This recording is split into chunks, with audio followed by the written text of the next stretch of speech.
Hello friends, welcome back to my channel Abhinaya's creation. இன்றைக்கி நம்ம சேனலில் ஒரு ஃபுல் vlog வீடியோ, அதுவும் திருவண்ணாமலையில் எடுத்த vlog வீடியோ தான் பார்க்க போகிறோம். நிறைய பேர் மாமியார் அத்தை vlog காமிங்க, எங்களுக்கு ரொம்ப பிடிச்சிருக்கு அப்படின்னு கேட்டிருந்தீங்க.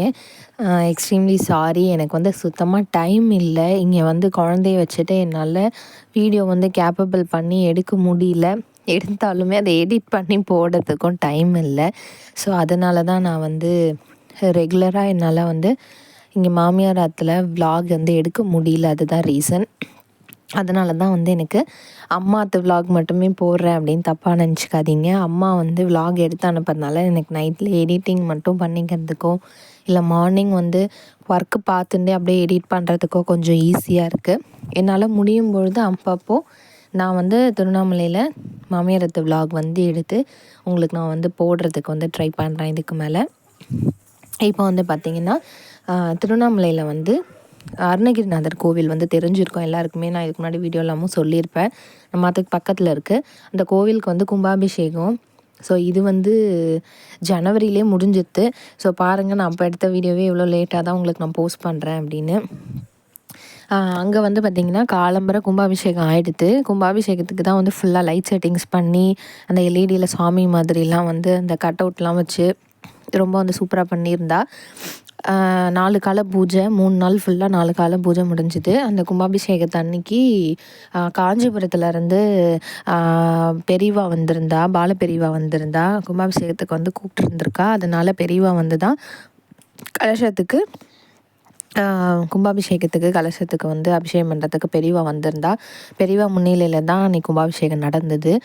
ரொம்ப கூட்டம், நிறைய பேர் வந்திருந்தா. எங்களுக்கும் இந்த வாய்ப்பில் பெரியவாளை சந்தித்ததில் எங்களுக்கும் ரொம்ப சந்தோஷம். அன்றைக்கி காலம்பரை பார்த்திங்கன்னா 10:30 மணிக்குள்ளே முகூர்த்தம், 9:30லேருந்து 10:30க்குள்ளே கும்பாபிஷேகம் முகூர்த்தம். ஸோ அதையும் காலம்பரை அவசரமாக குளிச்சுட்டு நாத்தனாரத்தில் பக்கத்தில் மாடியில் இருந்து தான் கும்பாபிஷேகம் பார்த்தோம். அன்றைக்கி சாயங்காலம் சாமிக்கு கல்யாணம். ஸோ திருக்கல்யாணத்துக்காக எல்லோரும் சீர் எடுத்துன்னு வருவாங்க. அந்த மாதிரி சீர் எடுத்துகிட்டு வந்தால். அது மட்டும் இல்லாமல் டான்ஸ் ப்ரோக்ராம், பரதநாட்டியம் டான்ஸ் ப்ரோக்ராமும் இருந்தது.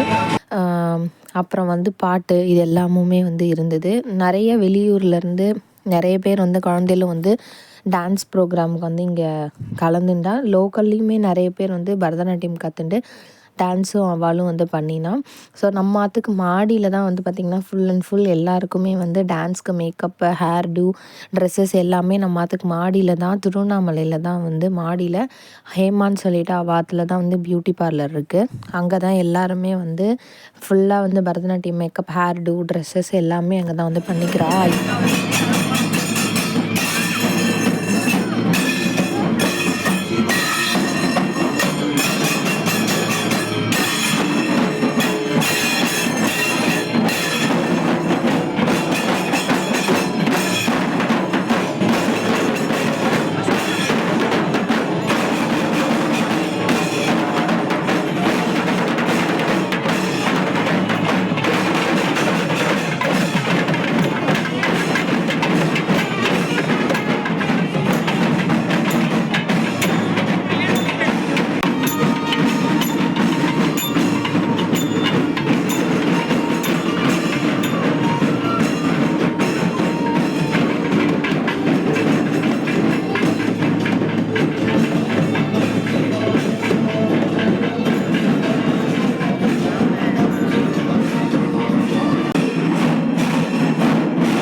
அன்றைக்கி வந்து சாமி வந்து க்யூவில் நின்று பார்த்துட்டு வரதுக்கு ரொம்ப லேட் ஆகிடுது. கும்பாபிஷேகன்றதுனால வெளியில் உற்சவருக்கு வந்து அலங்காரம் நடந்திருந்தது.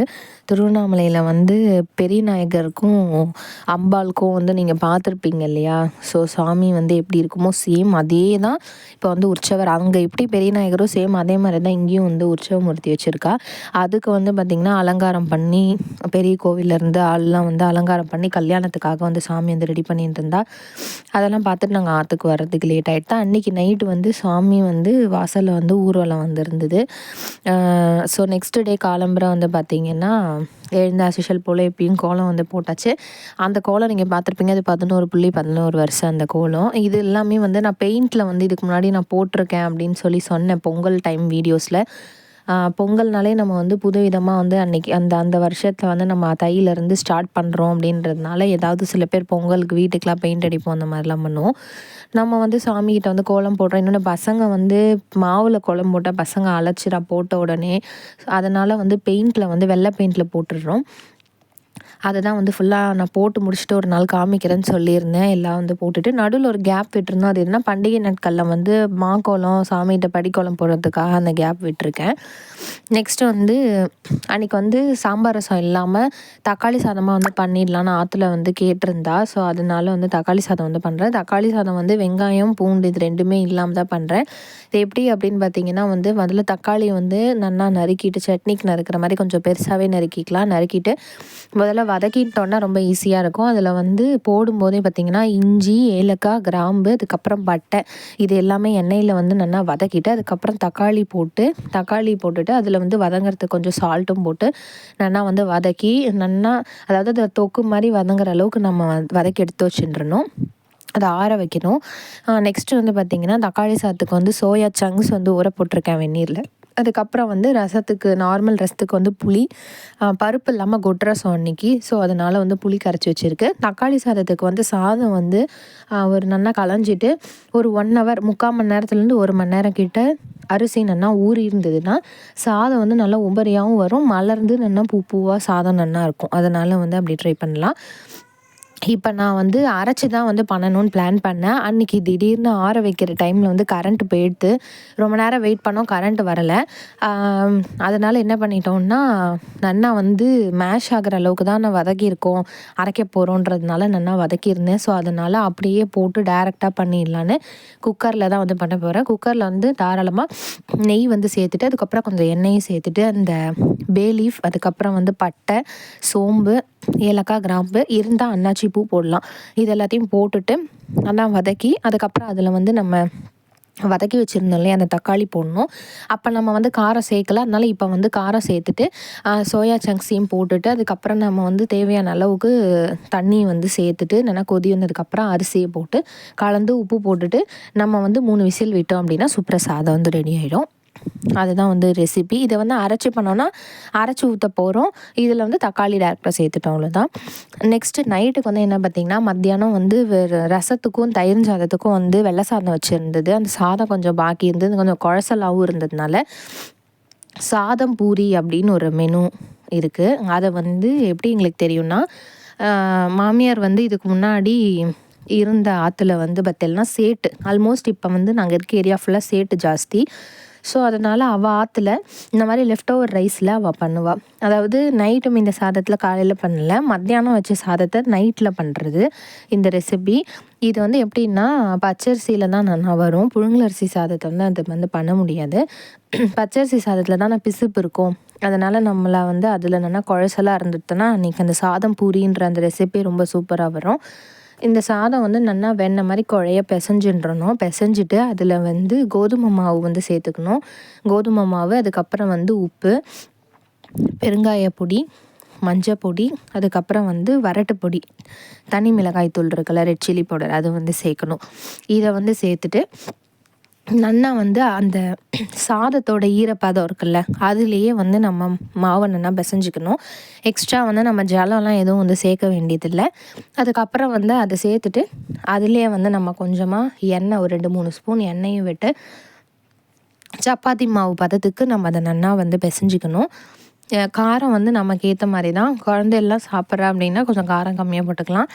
நம்ம இல்லை பெரியவா சாப்பிட்றன்னு கொஞ்சம் காரம் இருக்குன்னா கூடுதலாக காரம் போட்டுக்கலாம்.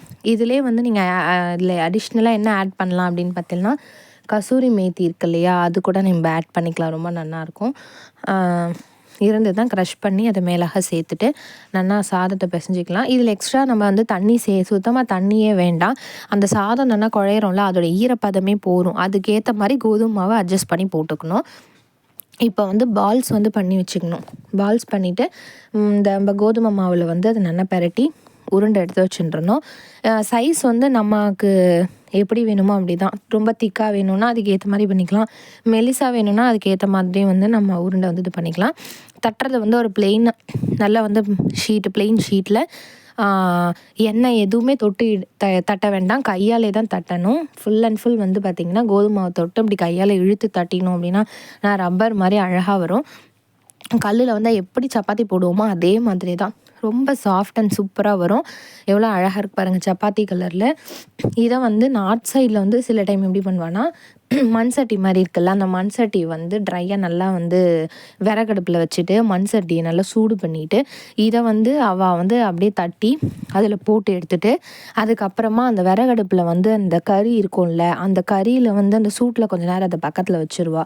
இன்றைக்கெலாம் நம்ம ஃப்ளேமில் பண்ணி டேரெக்டாக வைக்கிறோம் இல்லையா, அதெல்லாம் வந்து உடம்புக்கு கெடுதல். அன்றைக்கி அவள் இப்போயுமே வந்து நிறைய பேர் ஓல்டு ஸ்டைலில் பண்ணுறவா நார்த் சைடில் இருக்கா, ராஜஸ்தானி.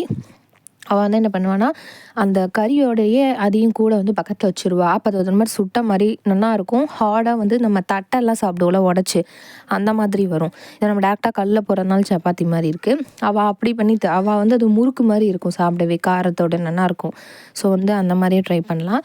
இந்த மாதிரி ட்ரை பண்ணி பாருங்கள். இந்த ரெசிபி ட்ரை பண்ணிவிட்டு எப்படி இருக்குன்னு எனக்கு கமெண்ட்டில் வந்து மறக்காமல் அடுத்தடுத்த வீடியோவில் மென்ஷன் பண்ணுங்கள். அதுக்கப்புறம் அடுத்த நாள் வந்து வெறையூர் பக்கத்தில் திருக்கோவிலூர் டு திருவண்ணாமலை பைபாஸில் வெறையூர் தாண்டி வந்து இங்கே வந்து ஒரு மதுரகாளி அம்பாள் கோவில் இருக்குது. அந்த கோவில் கும்பாபிஷேகத்துக்கு வந்திருந்தோம். ஸோ அதையும் வந்து இந்த விளாகில் சேர்த்துருக்கேன். எப்படி இருக்குன்னு பாருங்கள்.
இது வந்து நம்ம வீடியோக்காக பண்ணின சிவராத்திரி பிரசாதத்துக்காக பண்ணின ஸ்வீட் லட்டு இது.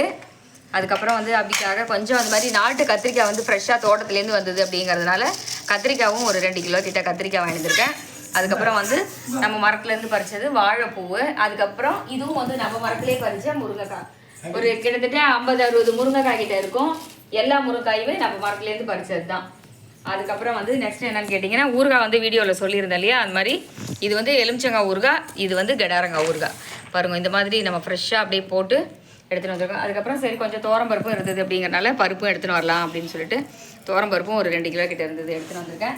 இதெல்லாம் தான் இப்போ இன்றைக்கி அபியாத்துக்கு வந்தாச்சு குழந்தைய பார்க்குறதுக்கு. அதுக்கப்புறம் கொஞ்சம் குழந்தைக்காக சாக்லேட் கேட்டுது அப்படின்றதுனால ஃப்ரெண்டு ஒருத்தர் ஃபாரின்லேருந்து வந்திருந்தாரு. ஸோ அவர் வந்து குழந்தைக்கு சாக்லேட் கொடுங்க அப்படின்னாரு. அதனால் அதுவுமே வாங்கிட்டு வந்துருந்தோம். இன்றைக்கி வீடியோ தான் ரொம்ப சிம்பிளாக தான் வந்து காமிச்சிருக்கேன். எல்லாருக்கும் பிடிச்சிருக்கும் அப்படின்னு நினைக்கிறேன். நம்ம சேனலை மறக்காமல் சப்ஸ்கிரைப் பண்ணிக்கோங்க. ஃப்ரெண்ட்ஸ் அண்ட் ரிலேட்டிவ்ஸ்க்கும் வந்து ஃபார்வர்ட் பண்ணுங்கள், கமெண்ட் பண்ணுங்கள் எப்படி இருக்குன்னு. நான் மறக்காமல் அடுத்த வீடியோவில் வந்து சந்திக்கிறேன். நன்றி, வணக்கம்.